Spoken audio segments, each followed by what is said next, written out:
جناب اسپیکر، 1947 میں پاکستان آزاد ہوا۔ 1947 سے لے کر 2008 تک 1947 سے لے کے 2008 تک پاکستان نے کل قرضہ جو انٹرنیشنل قرضہ جو ہم نے لیا، فورن ڈیٹ جس کو ہم کہتے ہیں، وہ لیا، وہ تھا 6,000 ارب روپیہ۔ 1947 سے لے کے 2008 تک ہمارا یہ ٹوٹل قرضہ تھا 6,000 ارب روپیہ۔ اب دیکھیں اس 6,000 ارب روپے میں ہم نے کیا کیا کیا۔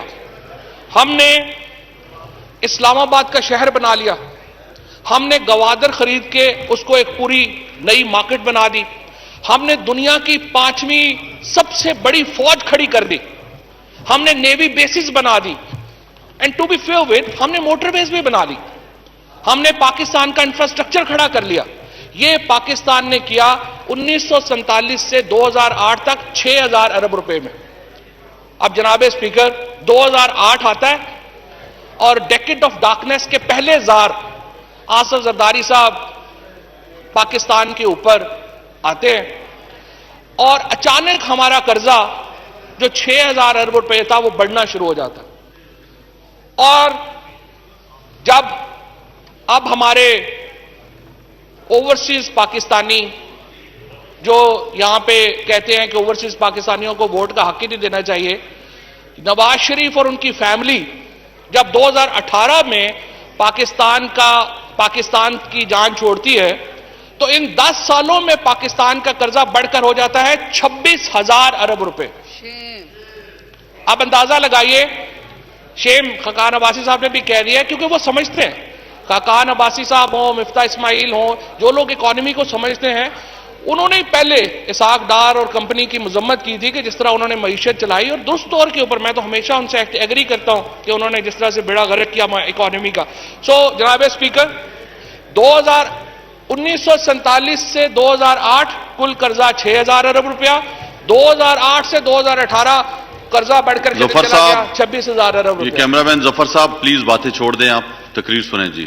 اس کے نتیجے میں اب کیا ہو رہا ہے؟ اب یہ ہو رہا ہے کہ ہمیں ہر سال 2,000 ارب روپیہ، جناب اسپیکر 2,000 ارب روپیہ صرف قرضوں کی قسطوں میں دینا پڑتا، قرضوں کے انٹرسٹ میں دینا پڑتا ہے اور سود میں دینا پڑتا ہے، جو اس سائڈ کے اوپر بیٹھے ہوئے ہمارے دوستوں نے پاکستان کے اوپر مسلط کیا۔ اب سوال جو اور ہے، میں نے آپ کے سامنے گنوایا ہے کہ 1947 سے 2006 تک ہم نے یہ چیزیں بنائی، ہم نے فوج کھڑی کی، ہم نے پاکستان کا انفراسٹرکچر بنا دیا، ہم نے گوادر لے لیا، ہم نے یہ سارے کام کر لیے، لیکن سوال یہ پیدا ہوتا ہے اس 20,000 ارب روپے میں جو قرضہ انہوں نے لیا اس کا انہوں نے کیا کیا؟ انہوں نے کیا کیا جناب اسپیکر؟ سب سے پہلے انہوں نے بجلی کے پلانٹ لگائے۔ بجلی کے پلانٹ لگانے چاہیے تھے، بجلی کے پلانٹ لگانا ضروری تھا، لیکن آپ اندازہ لگائیے کہ کس لگژری طریقے سے انہوں نے پیسے خرچے۔ انہوں نے ساہیوال کے اندر کوئلے کا پلانٹ لگایا، ساہیوال کے اندر کوئلہ نہیں ہوتا، پوری ٹریک جو کوئلہ ہے وہ کراچی میں آئے گا، وہاں سے ٹرین کے اوپر کوئلہ ساہیوال پہنچے گا اور وہ بجلی بنے گی۔ پورا علاقہ جو یہ سارا ٹریک ہے، اس کے رائٹ لیفٹ کے اوپر سیریس انوائرمنٹل ایشوز کریٹ ہو گئے بیکاز ان کی پلاننگ نہیں تھی۔ اسی طریقے سے جو ہمارے دوست ساہیوال سے یہاں پہ منتخب ہیں وہ آپ کو بتا سکتے ہیں کہ کتنے بڑا انوائرمنٹل کرائسس کھڑا ہو گیا ان کی اس پلاننگ کی وجہ سے۔ اس کے بعد انہوں نے کیا کیا؟ انہوں نے لگژری پروجیکٹس کریٹ کیے۔ جو اس وقت بجلی تھی، جس وقت 2008 میں پیپلز پارٹی کی حکومت آئی تھی، 1 روپیہ بھی ہمارا اس وقت ہم بجلی کے جو کمپلسری پیمنٹس ہیں وہ نہیں کر رہے تھے۔ جب نواز شریف کی حکومت آئی، ہمیں 190 ارب روپیہ کمپلسری پیمنٹس دیا جانا تھا ان پاور پلانٹس کا۔ جب یہ گئے ہیں اور 2018 میں عمران خان کی حکومت آئی، اب ہمیں جناب اسپیکر 900 ارب روپیہ دینا پڑتا ہے کمپلسری پیمنٹس میں، وہ بجلی بنائیں نہ بنائیں، ہم یوز کر سکے نہ کر سکے۔ انہوں نے بجلی کے جو پلانٹ لگائے اس کے نتیجے میں اس وقت ہماری حالت یہ ہے، اور 2023 جب آئے گا جو الیکشن کا سال ہوگا اس سال ہمیں 1500 ارب روپیہ دینا پڑے گا کمپلسری پیمنٹس میں بجلی کی. اب آپ دیکھیے کیا تمام بجلی کے پلانٹس لگے, وہ کیسے لگے, ان کے پیچھے کیا کہانیاں ہیں, بتانے کی ضرورت نہیں. کہانیاں سنائیں تو پھر دوست ناراض ہو جاتے ہیں, اٹھ کے واک آؤٹ کر کے چلے جاتے ہیں, اس لیے اس کی طرف میں نہیں جاتا. 2023 میں ہم نے 1500 ارب روپیہ کمپلسری کا اس کا جو ہے پیسہ دینا ہے. اب یہ دیکھیے یہ پروجیکٹس کیوں غیر ضروری تھے. یہ پروجیکٹ اس لیے غیر ضروری تھے کہ ہماری جو ٹوٹل کیپیسٹی ہے بجلی گھروں سے پہنچانے کی گھروں پہ, وہ صرف 24,000 میگا واٹ. جب آپ 24,000 میگا واٹ بجلی اٹھا سکتے ہیں اور اس سے زیادہ بجلی آپ اٹھا ہی نہیں سکتے تو آپ بجلی کے پلانٹس کیوں لگا رہے تھے. اس وقت اگر 30,000 میگا واٹ کی ہماری کیپیسٹی ہے بجلی بنانے کی اور ہمارے پاس صلاحیت نہیں ہے کہ ہم 24,000 میگا واٹ سے زیادہ بجلی اٹھا کے ڈسٹریبیوٹ کر سکیں, تو مجھے بتائیں اس کا کون ذمہ دار ہے. آج جو 900 ارب روپیہ ہم دے رہے ہیں, اگر اس کا کوئی ذمہ دار ہے تو وہ یہ صاحبان ہمارے سے سامنا کرنا پڑ رہا ہے. اور یہ پرابلم 18ویں آئینی ترمیم کے بعد صوبوں کے پاس بہت بڑا حصہ چلا جاتا ہے. اب ہم سے جو زیادہ سوال ہوتے ہیں جب ہم اپنے حلقوں میں جاتے ہیں, سوال آتا ہے کہ آپ کا ہمارے ہاں گیس نہیں ہے, ہمارے ہاں سڑک کا معاملہ نہیں ہے, ہمارے ہسپتال اگر خراب ہیں, ہمارے ہاں پولیس لا اینڈ آرڈر نہیں ہے, ہمارے اسکولوں میں کمرے نہیں ہیں, ہمارے ہسپتالوں میں ڈاکٹر نہیں ہے, تو یہ کس نے پورا کرنا ہے؟ یہ ہمارے صوبوں کی ذمہ داریاں ہیں کہ وہ پورا کریں. صوبوں میں مثلاً اگر آپ اس وقت کراچی کی صورتحال دیکھیں, آپ اس وقت لاڑکانہ کی صورتحال دیکھیں, جہاں پہ لوگ یہ کہہ رہے ہیں کہ ہمیں سہولتیں نہیں ملی. اس سال کے بجٹ میں جناب اسپیکر کوئی 700 سے لے کے 750 ارب روپیہ جو ہے وہ سندھ حکومت کو جا رہا ہے. اوور آل تقریباً ابھی تک اس سال سے پہلے 1600 سے 1800 ارب روپیہ جو ہے وہ مراد علی شاہ صاحب چیف منسٹر سندھ کی ڈسکریشن پہ دیا گیا ہے. اب سوال یہ ہے کہ جب آپ یہ پوچھیں کہ جناب یہ پیسہ گیا کدھر, آپ نے اتنا پیسہ 1600-1700 ارب روپیہ آپ نے خرچ کیا 2 سالوں میں, آخر وہ پیسہ گیا کدھر, اس کی پلاننگ کدھر کی گئی؟ آج کراچی کے اندر آج آپ دیکھیے کراچی پاکستان کا سب سے بڑا شہر ہے. اگر کوئی منی پاکستان ہے تو کراچی ہے. آپ اندازہ لگائیے کہ کراچی کی اپنی پولیس ہی نہیں ہے. کیا آپ تصور کر سکتے ہیں کہ کوئی ایسا شہر ہو جو دنیا کا 4تھا یا 5واں بڑا شہر ہو اور اس کی اپنی پولیس نہ ہو؟ آپ تصور ہی نہیں کر سکتے. یہ رینجرز کو 1990 سے رینجرز جو ہے وہ وہاں پہ کراچی میں ہے, اور آج بھی سندھ حکومت کی کوئی کیپیسٹی نہیں ہے کہ وہ اپنی کم از کم پولیس کو ڈیولپ کر سکے. اسی طریقے سے جو ہمارا اگر یہ وہ پیسہ ہے جو میں 750 ارب روپیہ جو سندھ کو جا رہا ہے, یہ میں اس پیسے کی بات کر رہا ہوں جو NFC ایوارڈ کے ذریعے جا رہا ہے. گرانٹس کے ذریعے جو پیسہ جا رہا ہے وہ اس کے علاوہ ہے. آپ دیکھیے کہ تقریباً جو اس وقت بدین ہے یا گھوٹکی ہے, بدین اور گھوٹکی کے نام کے اوپر اربہ روپیہ جو ہے وہ لیا جا رہا ہے. اگر آپ اس پیسے کا کمپیریزن کریں ان شہروں کی حالت کے ساتھ, ان شہروں کو تو پیرس ہونا چاہیے تھا. تو سوال یہ پیسہ کدھر گیا؟ مسئلہ یہ ہے جو عمران خان کیوں کرپشن کے خلاف کھڑے ہوئے. عمران خان اس لیے کرپشن کے خلاف کھڑے ہوتے ہیں کہ جب آپ اتنا پیسہ جا رہا ہے اور آگے لگ نہیں رہا تو وہ پیسہ کہاں جاتا ہے؟ جناب اسپیکر وہ پیسہ لندن میں جاتا ہے, وہ پیسہ دبئی میں جاتا ہے, وہ پیسہ کینیڈا میں جاتا ہے, وہ پیسہ امریکہ میں جاتا ہے. یہ بنیادی مسئلہ ہے پاکستان کے نظام کا, جہاں پر 2 خاندان بیٹھے, ایک خاندان یہاں سے اسلام آباد سے پیسے لیتا ہے, وہ پیناما میں کے ذریعے لندن میں پراپرٹیاں خریدتا جا رہا ہے, دوسرا خاندان یہاں سے پیسے لیتا ہے, وہ دبئی میں اور کینیڈا میں اور پیرس میں پراپرٹیز لے جا رہا ہے. ہمارا جو سارا پیسہ ہے بجٹ کا, یہ جو بجٹ ڈیفیسٹ ہے, آج اگر ہمارے ہاں مہنگائی ہے, آج اگر ہمارے ہاں عام آدمی جو ہے اس کی زندگی مشکل ہے, آج اگر ڈاکٹر نہیں ہے ہسپتال میں, آج ٹیچر نہیں ہے اسکول میں, تو اس کی ذمہ دار یہ لوگ ہیں جو ہمارے دائیں طرف بیٹھے ہوئے ہیں. اور اگر آج یہ کہتے ہیں کہ آمریتوں نے پاکستان کا یہ حال کیا، میں آپ کو بتانا چاہتا ہوں جناب اسپیکر، 13 سال سے مسلسل پیپلز پارٹی سندھ میں برسر اقتدار ہے. اتنا بڑا وقت تو کسی آمر کو بھی پاکستان میں نصیب نہیں ہوا جتنا پیپلز پارٹی کو سندھ میں ملا ہے. اور آپ سندھ کی حالت دیکھ لیجئے اور اس سے آپ کو اندازہ ہو جائے گا کہ پاکستان کا اصل مسئلہ جو ہے وہ کون ہے اور کیا لوگ ہیں اور کیسے جو ہے وہ چل رہا ہے. اگر اپوزیشن کی اپنی جیبیں خالی نہیں ہیں، اس وقت کیا ہو رہا ہے آپ دیکھیے، جتنے ہمارے دوست یہاں سے کھڑے ہوئے انہوں نے کہا کہ بجٹ تو بڑا برا ہے، لٹ گئے، مر گئے، برباد ہو گئے. انہی کے جو فائنانس منسٹر تھے مفتاح اسماعیل صاحب، جب انہوں نے پریس کانفرنس کی تو مفتاح صاحب سے رپورٹر نے پوچھا کہ آپ کی اپنی کمپنی کا پروفٹ ٹرپل کیسے ہو گیا؟ اگر حالات خراب ہے تو آپ کی اپنا کاروبار تو نیچے جانا چاہیے. حقیقت یہ ہے جناب اسپیکر کہ آج عمران خان کی حکومت نے پاکستان کو اس سیدھے راستے کے اوپر ڈالا ہے جس کے آگے انشاءاللہ تعالی ہماری منزل ہے. ہم نے کووڈ کے دوران 26 فروری کو جب پہلا کووڈ کا کیس آیا، ہم کچھ بھی اپنا نہیں بنا رہے تھے، ہم ہر چیز اپنی امپورٹ کر رہے تھے. ہمارا جو ڈاکٹرز کے لباس ہیں، ہمارے پروٹیکٹیو ایکوپمنٹ ہے، ہمارا باقی جو تمام سامان ہے، مارچ کے اندر ہمارے ہاں سینیٹائزر شارٹ ہو گئے. ہم نے انشاءاللہ وینٹیلیٹرز، یہ ساری چیزیں ہم یہاں نہیں بنا رہے تھے، لیکن الحمدللہ ودن 4 months مجھے بہت فخر ہے پاکستان کے سائنسدانوں کے اوپر، انجینئرز کے اوپر، ہمارے نوجوانوں کے اوپر.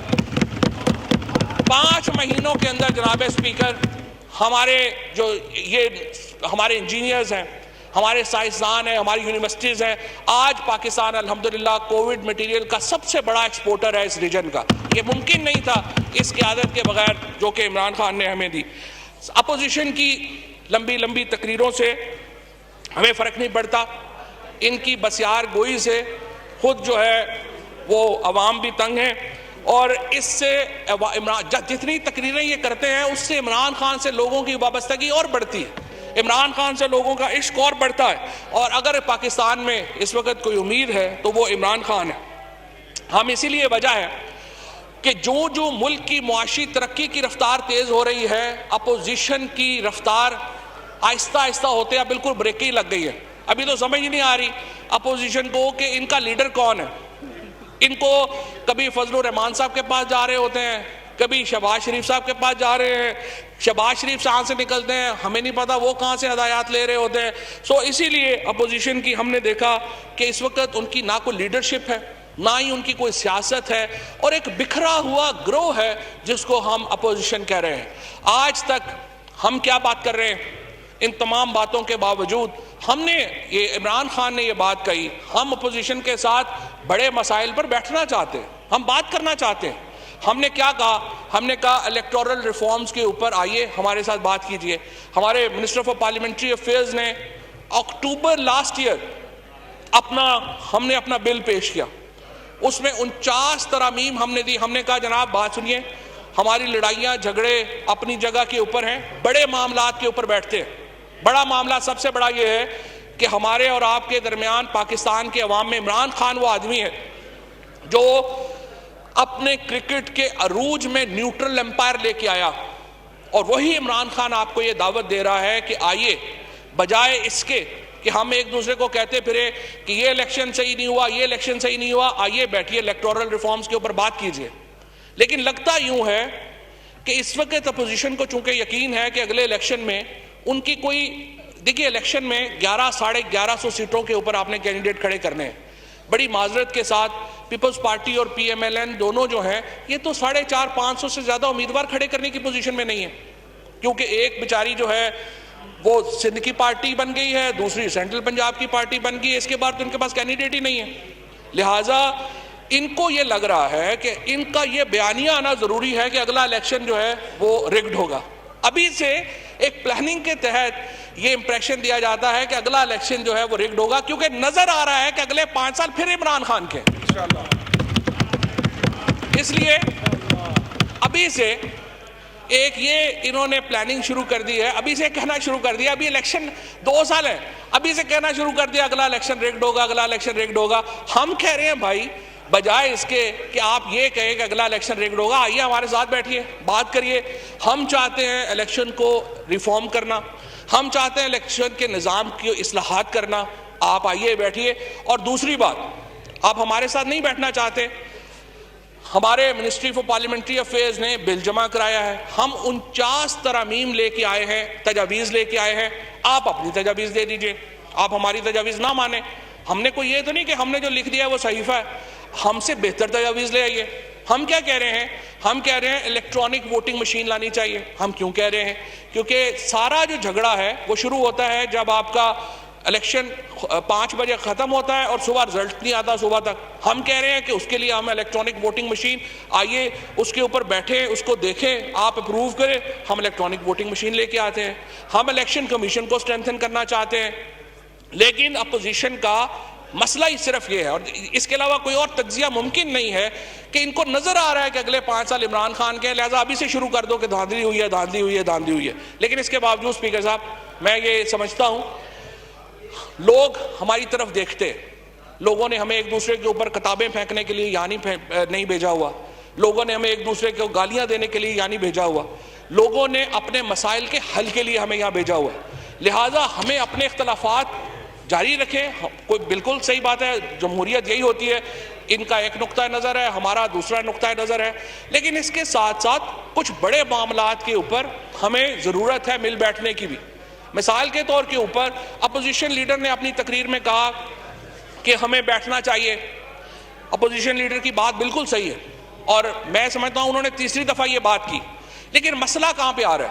لگ یوں رہا ہے کہ اپوزیشن لیڈر کی پارٹی کے اندر اپوزیشن لیڈر کا کنٹرول نہیں ہے.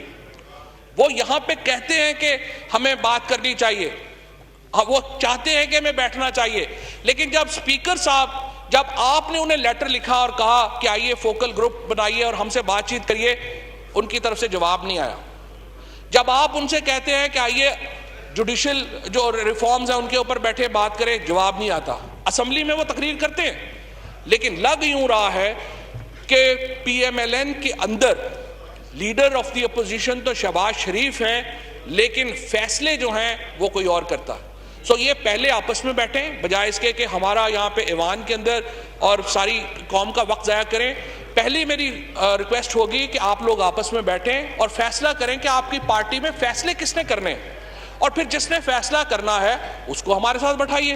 ہم آپ کے ساتھ بات چیت کے لیے تیار ہیں, ہم آگے بڑھنے کے لیے تیار ہیں. اور ہمیں کن باتوں کے اوپر آپ سے بیٹھنا چاہیے, بات کرنی چاہیے؟ Number 1, electoral reforms.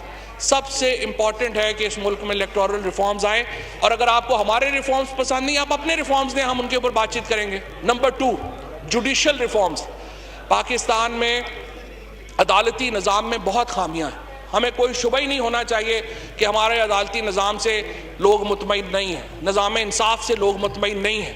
اور عام آدمی یہ سمجھتا ہے, ابھی جب رپورٹ آئی اور اس میں کہا گیا کہ پاکستان کا جو پرسپشن انڈیکس ہے وہ نیچے گیا ہے, اور وہ اگر کسی ادارے کی وجہ سے نیچے گیا تو وہ ہمارا عدالتی نظام کی وجہ سے نیچے گیا. لہٰذا عدالتی نظام میں ججز کی اپوائنٹمنٹ ایک ایسا کام ہے جس کے اوپر حکومت اور اپوزیشن کو بیٹھنا چاہیے. اس کے ساتھ ساتھ جو سپریم کورٹ کا جو سٹرکچر ہے بینچ بنانے کا, اس کے اوپر ہمیں اور ان کو بیٹھنا چاہیے کہ کس طرح سے جو بینچز ہیں وہ بننے چاہیے. اس کے ساتھ ہمارے ساتھ اس کے ساتھ اوپر بیٹھنا چاہیے کہ ہمیں جو بڑے فیصلے کرنے ہیں. افغانستان کے اوپر جناب اسپیکر ہمیں ایک صورتحال کا سامنا ہے. افغانستان کے اوپر سوویت یونین نے جب قبضہ کیا تھا 1977-78 میں, جب یہ معاملہ شروع ہوا, ہم سے پوچھ کے سوویت یونین نے کابل پہ قبضہ نہیں کیا تھا. اسامہ بن لادن نے ہم سے پوچھ کے نیو یارک کو بم نہیں کیا تھا, لیکن اس کے کانسیکوینسز آپ کو سہنے پڑے. اس لیے میں آپ سے یہ بتانا چاہتا ہوں, وہاں پر صورتحال خراب ہو رہی ہے, وہاں کی صورتحال پاکستان میں خراب ہوئی تو وہ خراب صورتحال یہ نہیں دیکھے گی کہ حکومت کا بندہ کون ہے, اپوزیشن کا بندہ کون ہے, وہ پورے پاکستان کے حالات خراب ہوں گے. ہمیں اس کے اوپر سنجیدگی سے ایک پالیسی لینے کی ضرورت ہے. آج تک ہمیں نہیں پتا, میں جب حیران ہو جاتا ہوں جب میں تقریریں سنتا ہوں بلاول صاحب کی اور مریم بی بی کی, کہ 30 سال حکومت کی ان کے خاندانوں نے, آج تک انہوں نے ہمیں یہ نہیں بتایا کسی تقریر میں کہ ہم کیا کریں گے جو مختلف ہوگا ہمارے اب تک کی حکومت سے. مطلب ہماری فورن پالیسی کیا ہے, یہ انہوں نے کبھی نہیں بتایا ہمارے امریکہ سے تعلقات کیا ہونے چاہیے, ہمارے افغانستان سے تعلقات کا معاملہ کدھر جائے گا, ہمارے ہندوستان کے ساتھ اگر ہم آگے بڑھنا چاہتے ہیں تو کیسے ہمیں بڑھنا چاہیے. اپوزیشن اس یہی حالات بجٹ کے, آپ کو نے کہا بجٹ صحیح نہیں ہے, آپ اپنا آلٹرنیٹو بجٹ دیجئے, آپ کہیے یہ خرچے کم کر دیں, یہ خرچے بڑھا دیں, یہاں سے آپ آمدنی لے لیں, آپ ہمیں اپنا آلٹرنیٹو بجٹ دیجئے.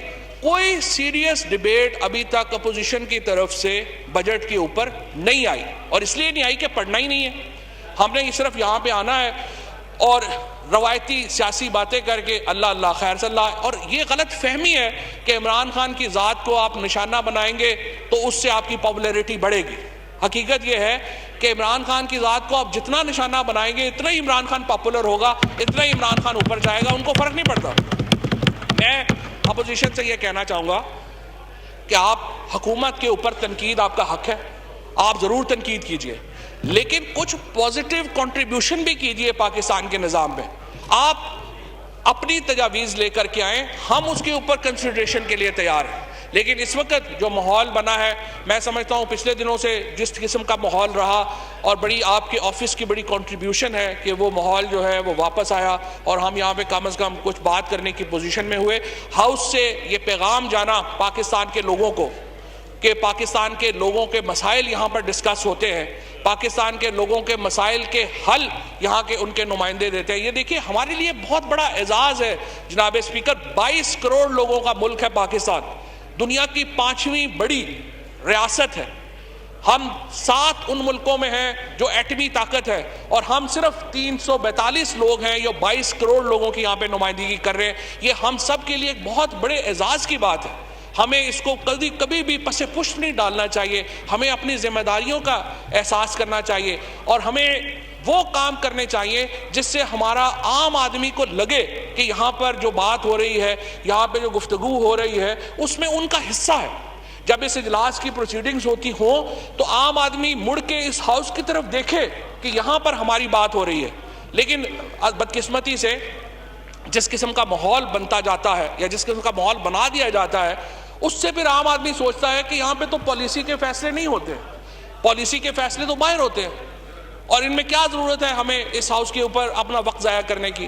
لہٰذا میری گزارش یہ ہوگی کہ بالکل صحیح ہے آپ تنقید کیجئے, بالکل صحیح ہے آپ حکومت کے اوپر اپنا جو غصہ ہے وہ نکالیں, لیکن اس کے ساتھ کچھ پازیٹیو کنٹریبیوشن بھی کیجئے. ہمیں بتائیے کہ آپ چاہتے کس طرح ہیں, ہم کس طرح سے, ابھی ہمارے 2 سال حکومت کے ہیں, ہمیں بتائیے ہم نے آگے کیسے بڑھنا ہے. آپ ہمیں بتائیے, ہم آپ کے ساتھ قدم سے قدم ملا کے چلنے کو تیار ہیں. لیکن خدا کے لیے یہ جو نیگیٹو آپ کی پالیٹکس ہے, اپنے جو منفی سیاست کا جو آپ نے ایک بیڑا اٹھایا ہے, اس کو آپ ہٹا دیجئے, مثبت سیاست کی طرف آئیے ہم اور آپ مل کے پاکستان کو یہاں سے آگے لے کے چلتے ہیں. بہت شکریہ. یوٹیوب پر گوگلی ٹی وی دیکھنے کے لیے youtube.com کی سرچ بار میں گوگلی ٹی وی ٹائپ کریں. گوگلی ٹی وی کے پیج پر سرخ رنگ کے سبسکرپشن والے بٹن پر کلک کرنا نہ بھولیے. یوٹیوب پر اپلوڈ ہونے والی ویڈیو سے باخبر رہنے کے لیے بیل آئیکن پر کلک کیجیے. آپ کو ہر نئی آنے والی ویڈیو کے بارے میں نوٹیفیکیشن موصول ہو جائے گا.